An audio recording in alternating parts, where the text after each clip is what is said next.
জয় গুরু, নমস্কার। ইতঃপূর্বে আমি সপ্তশতী দেবী মাহাত্ম্য নিয়ে আলোচনা করছিলাম যে কিভাবে মানুষ তার সাফল্যের ক্ষেত্রে, নিজেকে রক্ষার ক্ষেত্রে, নিজের ইচ্ছা পূরণের ক্ষেত্রে চণ্ডীকে প্রয়োগ করতে পারে। শ্রী শ্রী চণ্ডী সাধনার দ্বারা মানুষ কিভাবে তার সমস্ত অভিবাঞ্ছিত ফল লাভ করতে পারে, আজকে এইরকমই একটি প্রসঙ্গে আলোচনা করব। দেখুন, আমাদের নিজেকে রক্ষা করাটা অত্যন্ত জরুরি একটি বিষয়। এই জগৎ মায়ার দ্বারা পরিচালিত, সুতরাং মায়া থেকে যেমনি রক্ষা করার দরকার, একইভাবে পারিপার্শ্বিক পরিবেশে শত্রুদের থেকেও নিজেকে রক্ষা করা একটি প্রসঙ্গ রয়েছে। আমরা দেখেছি মানুষ জ্ঞাতি শত্রু, কর্মক্ষেত্রের শত্রু, পারিপার্শ্বিক শত্রু দ্বারা বহু সময় আভিচারিক বা তান্ত্রিক ক্রিয়ার শিকার হন, যা তার স্বাভাবিক সুন্দর জীবনকে, সুন্দর পারিবারিক সংসারকে ভেঙে তছনছ করে দেয়। ভৌতিক কারণও অনেক সময় মানুষের জীবনকে ব্যস্ত করে তোলে। তাই নিজেকে রক্ষা করার জন্য আমাদের অনেক সময় ভ্রাম্যমান হয়ে এখানে ওখানে ছুটতে হয়। তো এই অবস্থা থেকে নিজেকে রক্ষা করার জন্য, রক্ষা পাওয়ার জন্য আমরা কিন্তু সপ্তশতী চণ্ডী সম্পুট পাঠ করতে পারি। শ্রী শ্রী চণ্ডীর চতুর্থ অধ্যায় 24 নম্বর শ্লোকে রয়েছে। শ্লোকটিতে বলা হচ্ছে, শূলেন পাহিনা দেবী পাহি খড়গেণ চাম্বিকে ঘণ্টা স্বনেন ন পাহি চাপজ্ঞানী স্বনেন চ। যার অর্থ হলো, হে দেবী, আপনি আমাকে ত্রিশূলের দ্বারা, হে অম্বিকে আপনি আমাকে খড়গের দ্বারা, হে অম্বিকে আপনি আমাকে ঘণ্টার দ্বারা, আপনি আমাকে ধনুকের টঙ্কার দ্বারা চারদিক থেকে রক্ষা করুন।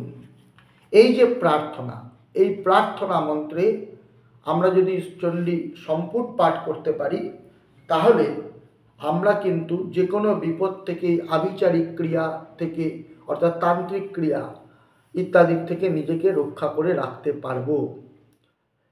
পাঠটা কীরকম হবে? চণ্ডী প্রথম শ্লোক কি না, ওম ক্লিং মার্কণ্ডবাচ। পাঠান্তর আছে কোথাও ওম ঐং মার্কণ্ডবাচ। যেটাই হোক, এটা হচ্ছে প্রথম শ্লোক। তাহলে পাঠটা কীরকম হবে?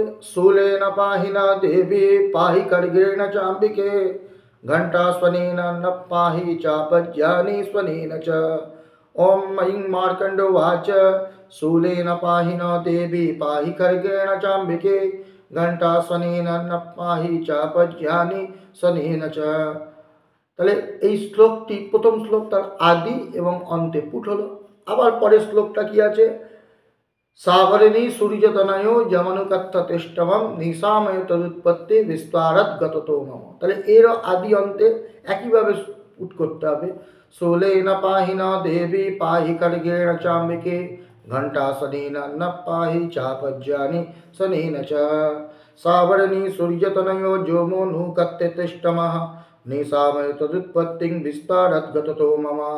শূলেন পাহিনা দেবী পাহি খড়গেণ চাম্বিকে ঘণ্টা স্বনেন ন পাহি চাপজ্ঞানী স্বনেন চ। এর তৃতীয় নম্বর শ্লোক কি? মহামায়ানুভাবেন যথা মন্বন্তরাধিপ স বভূব মহাভাগ শ্রাবণীস্তনয়োরবে। তৃতীয় শ্লোক। তাহলে এরও আদি অন্ত একইভাবে পুট হবে। শূলেন পাহিন দেবী পাহি খড়গেণ চাম্বিকে ঘণ্টা স্বনেন ন পাহি চাপজ্ঞানী স্বনেন চ। महामायानुभावेन यथा मन्वन्तराधिप स बभूव महाभाग श्रावणीस्तनयोरवे। शूलेन पाहि न देवी पाहि खड्गेण चाम्बिके घण्टा स्वनेन न पाहि चापज्ञानी स्वनेन च। এইভাবে প্রত্যেকটি একদম 700 মন্ত্র রয়েছে বা 700 শ্লোক। সেই 700 শ্লোককে যদি আমরা পুট করে পাঠ করতে পারি, তাহলে কিন্তু আমরা রক্ষা পাবো মা চণ্ডীর কৃপায় বিভিন্ন আভিচারিক, ভৌতিক, তান্ত্রিক ক্রিয়ার থেকে। এবং এইটা করার কতগুলো বিধি আছে, প্রথমে পূজা করতে হয়, তারপরে পাঠ হবে। তো যদি অদীক্ষিত কোনো ব্যক্তি ইচ্ছামতো এটা পাঠ করা ঠিক নয়, অবশ্যই কোনো ব্রাহ্মণকে ডেকে, যারা নিজেরা জানেন করবেন, আর নইলে ব্রাহ্মণকে ডেকে বরণ করিয়ে নিজের এবং নিজের পরিবারের রক্ষার জন্য এই পাঠ করুন, করান। আশা করি অনেক উপকার লাভ করবেন মা চণ্ডীর কৃপায়। জয় গুরু।